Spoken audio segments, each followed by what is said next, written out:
चलिए शुरू करते हैं। आज का क्या क्या न्यूज अपडेट चल रहा है उस पर हम बात करते हैं। कुछ इंपॉर्टेंट अपडेट जो अभी तक आपके कानों तक नहीं पहुंचा होगा। ईरान में अचानक हुआ सत्ता परिवर्तन। अब्बास अराची जैसे नेताओं को किया साइड। सामने कौन आया?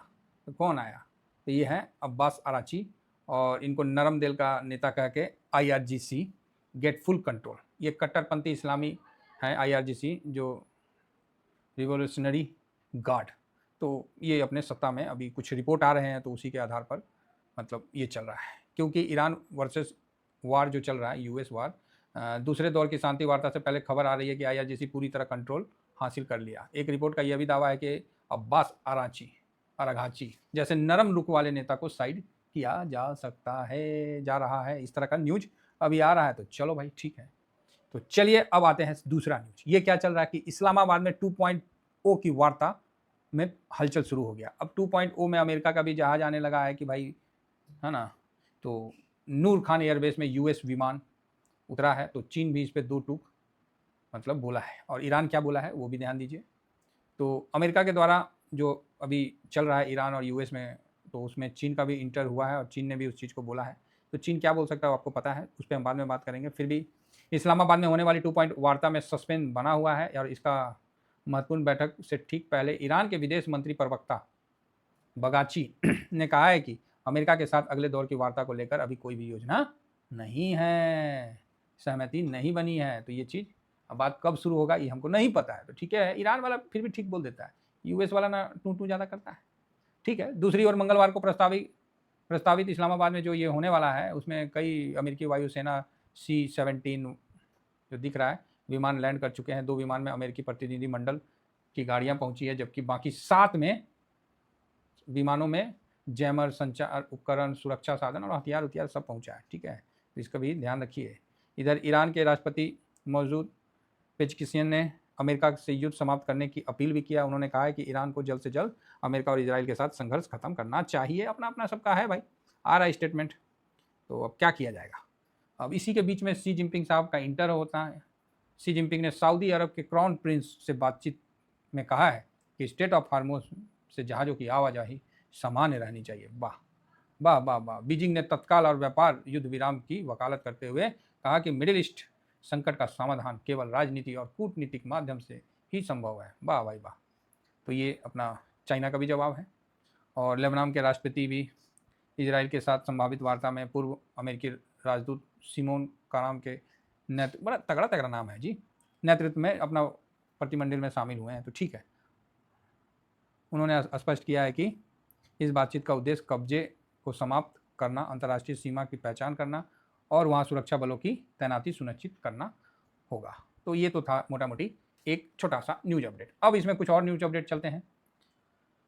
अभी जो आप लोगों को पता है कि भारत के 2 जहाज पे अटैक हुआ जो घूम के चला गया। इसके लिए जो वहाँ के ईरान के अधिकारी सफाई दिए हैं, जो गोलाबारी हुआ है उसमें सफाई दिया है कि ईरान के सर्वोच्च नेता की, है ना, के प्रतिनिधि ने भारत के साथ मजबूत संबंध का हवाला देते हुए इस घटना को प्रतिक्रिया बताया है।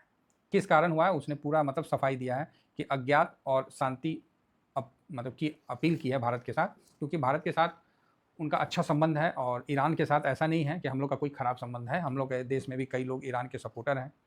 अरे हम लोग का देश तनी छोट मोट देश ना है जी। अरे बाप रे बाप, 140-45 करोड़ कोई गिनती थोड़ी है, इतना आबादी है। तो कुछ ईरान के सपोर्टर हैं, कुछ इजराइल के सपोर्टर हैं, कुछ अमेरिका के सपोर्टर हैं, कुछ भारत के तो पूरे सपोर्टर हैं और कुछ किसी के सपोर्टर नहीं है। समझ गए। तो आप किसके सपोर्टर हैं आप बताइए। बाकी हम तो भारत के सपोर्टर तो ही हैं कूट के। तो भारत के भाई जहाज़ों पर अटैक किया थी तो गलत बात है। तो उन्होंने कारण क्या दिया? उन्होंने कारण दिया कि भाई हम भारत के लोगों के प्रति बड़े संवेदनशील है, फलाना ठिकाना है, वो गलती हो गया। इनडायरेक्ट में बोला कि जो ऊपर का ऑर्डर ना ग्राउंड लेवल में नेवी का वहाँ तक पहुँचने में लेट हो गया, तो कन्फ्यूजन में इस तरह का हुआ। तो अपना मतलब उस चीज़ को समझे हैं। ठीक है। ईरान का उद्देश्य इस क्षेत्र में गुजरने वाले जहाज़ों पर अपना कड़ा नियंत्रण दिखाना था, जो अमेरिका और इजराइल कदमों के खिलाफ था, जिससे तटस्थ देश भी प्रभावित हुए हैं। और उन्होंने बोला है कि यह हमला ऐसे समय में हुआ जब ईरान ने हार्मोज जल मतलब जो स्टेट ऑफ हार्मोज में जहाज़ों की आवाजाही पर प्रतिबंध लगाए थे। और यह क्षेत्र में अमेरिका ईरान को मतलब इजराइल को लेकर बड़ा कन्फ्यूजन था और नीचे तक वो नहीं पहुंच पाया न्यूज़, जिसके कारण भारत के मतलब, ठीक है। किसने बोला है? डॉक्टर अब्दुल मजीद हकीम इलाही ने कहा है कि इस घटना के बारे में जानकारी नहीं थी, वे भारत के साथ मजबूत रिश्ते चाहते हैं। उन्होंने कहा, यहाँ लिखा हुआ है ना, ये उन्होंने कहा कि हम युद्ध को नहीं चाहते हैं, हम शांति चाहते हैं, उम्मीद करते हैं कि दूसरा पक्ष शांति का पालन करेगा। ठीक है, भारत ने भी बुला के उनका जो था उसको दिया डोज किया, क्या कर रहा है बुर्बक, हम ही पे आक्रमण है, बापे पे तुम आक्रमण कर रहा है, ऐसा करेगा। फिर वो मान गया, बोला ना ठीक है भाई, गड़बड़ा गया तो चलो, गलती तो हो ही जाता है, अंडर मतलब युद्ध का माहौल है, नीचे तक नहीं पहुंचा होगा, तो डोज दिए हुए हैं। अभी आपको पता है जो हम लोग के जेम्स बॉन्ड कौन है अभी वर्तमान में, तो जो धुरंधर देखे वो समझ गए होंगे, समझ गए, हाँ, जो धुरंधर देखे हैं वो समझ गए होंगे कि अभी हम लोग का इंडिया का जेम्स बॉन्ड कौन है। वो भी पहुंच गए हैं, अजीत डोभाल साहब। कहाँ? तो सऊदी। तो सऊदी बहुत मीठा मीठा बोल रहा था पाकिस्तान के लिए, तो बोले कि रुको अभी हम पहुंच जाते हैं। कहे तो पाकिस्तान वहाँ बहुत अपना डिप्लॉय कर दिया है जहाज वहाज, तो पहुँच गए हैं। अभी देखिए क्या होता है, कुछ अच्छा न्यूज़ आपको सुनने को मिलेगा। तो है अच्छे अच्छे, ऐसा नहीं है हमारे देश में एक से एक धुरंधर हैं, तो पहुँच गए हैं, तो ठीक है, अच्छी बात है। तो उनका भी रिपोर्ट आपको जल्दी आएगा, तो हम उसके भी अपडेट करेंगे। ये कौन चीज़ है? हाँ, आरबीआई जो है ना, अभी 20 तारीख को एक फैसला फिर से, मतलब लिखा हुआ है 20 अप्रैल को, और इसी कारण अभी तक वो डाटा नहीं आया, कैश वाला डाटा नहीं आया। आज हम नहीं बोल रहे थे, देखिए मार्केट में जैसे कुछ होता है ना तो समझ में आ जाता है। यही काम आप देखिए, कोई एक बार करे, 2 महीना करे, 5 महीना करे, 10 महीना करे, साल भर करे, 2 साल करे, 4 साल करे, 5 साल करे, उसके बावजूद भी उसको काम नहीं आता है ना, तो उसको क्या बोलिएगा। उसके बाद वो काम जो है ना उसके जहन में घुस जाता है। जो थोड़ा सा भी चल फिर रहा है, चाहे जानवरे का है ना हो, उसका ना अंदर में वो चीज़ फील हो जाता है। ठीक है, तो वही चीज़ था कि आज कुछ हुआ मार्केट में, ड्यूरिंग मार्केट में, इसीलिए हम बोले शांत रहो भाई, कुछ गोंडागोल हो रहा है।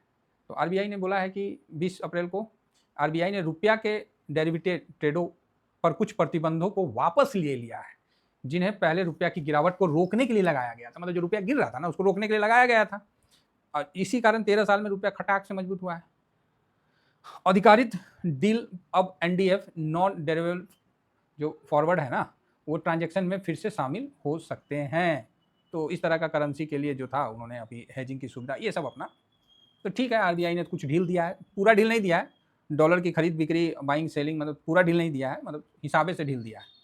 तो देखते हैं कि इसका बेनिफिट होता है, तो देना तो पड़ेगा ना। अब किसी भी चीज़ को तो आप कब तक, मतलब थोड़ा थोड़ा तो बीच में उसको ढील देना ही पड़ेगा, और वो ढील जो दिया गया है उसके कारण रुपया जो है ठीक है बीच में कमज़ोर हो जाता है, फिर कमज़ोर तो हुआ ही है, 92 पॉइंट उतना पे चला गया था, वहाँ से 93 पे है। तो आरबीआई चाह रहा है कि इसको 93 94 के बीच में, या 92 94 के बीच में रखें।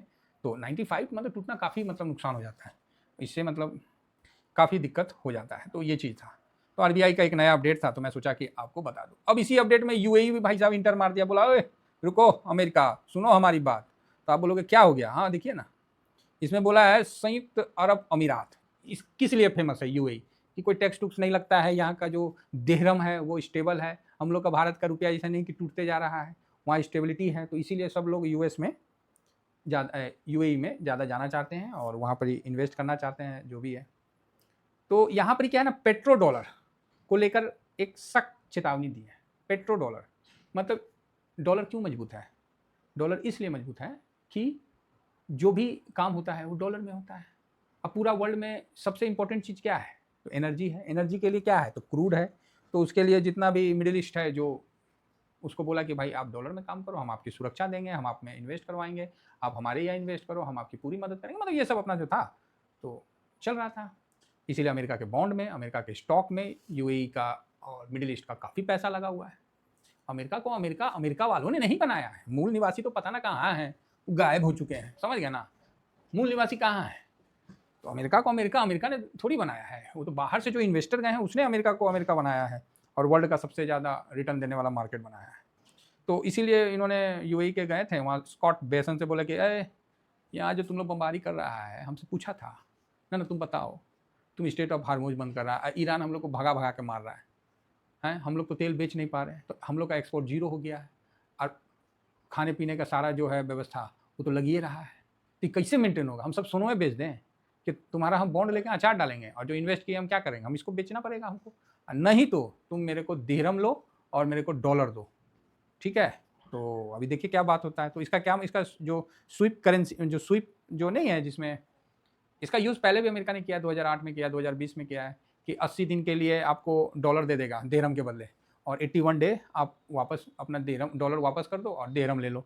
अब उसका माल एक्सपोर्ट होगा तबे ना उसको डॉलर मिलेगा, नहीं तो उसका माल ही नहीं एक्सपोर्ट हो रहा है तो कहाँ से उसको डॉलर मिलेगा। और सब चीज़ खरीदारी डॉलर में ही करना है तो उसका तो कुंडी ऐसी फंसा हुआ है। इसलिए उसने गए अमेरिका में और वहाँ के जो भी हैं स्कॉट बेसन और जो भी हैं उनसे बोले कि भाई हमको तो कुछ दो व्यवस्था, हमको $2। तो बोला ठीक है मिल जाएगा। नहीं वो कुछ बोला नहीं है, बोला ठीक है हम देखते हैं फलाना ढिकाना। तो इसलिए ना, और उसका धीरे से बोला कि देखिए हमको तो चावल लेना पड़ता है, हम चावल कहाँ से लें, इंडिया से लें। हमको मछली लेना पड़ता है, हमको मान लीजिए मिर्चा लेना पड़ता है, हमको गोलकी लेना पड़ता है, ये सब हम तो इंडिया से ना लेंगे हैं, हम तो कुछ उगाते नहीं हैं। तो इंडिया से लेंगे तो इंडिया तो डॉलर में पेमेंट मांगेगा, डॉलर है नहीं है मेरे पास, डॉलर खत्म हो गया। तो इसके लिए हम क्या करेंगे, फिर हमको रुपया में लेना पड़ेगा। इंडिया खुशी खुशी दे देगा, बोलेगा हाँ हाँ कोई दिक्कत नहीं है, हम तुरंत एक तो बैंक यहाँ खोल दे रहे हैं वहाँ खोल दे रहे हैं, हम ठकाठक हो जाएगा हम लोग। तो हम नहीं तो फिर हमको युआन में लेना पड़ेगा चाइना से। तो अब इस चीज़ को बड़ा अच्छा से रखा है यूएस के सामने। तो यूएस देखिए अभी क्या करता है, अभी कुछ बताया तो है नहीं। अभी जैसे कोई अपडेट होगा तो उम्मीद है कि सऊदी और यूएई का जो है उसको डॉलर देना ही पड़ेगा, नहीं तो फिर वो औने पौने दाम पे अपना स्टॉक बेचेगा यूएस में डॉलर लेने के लिए।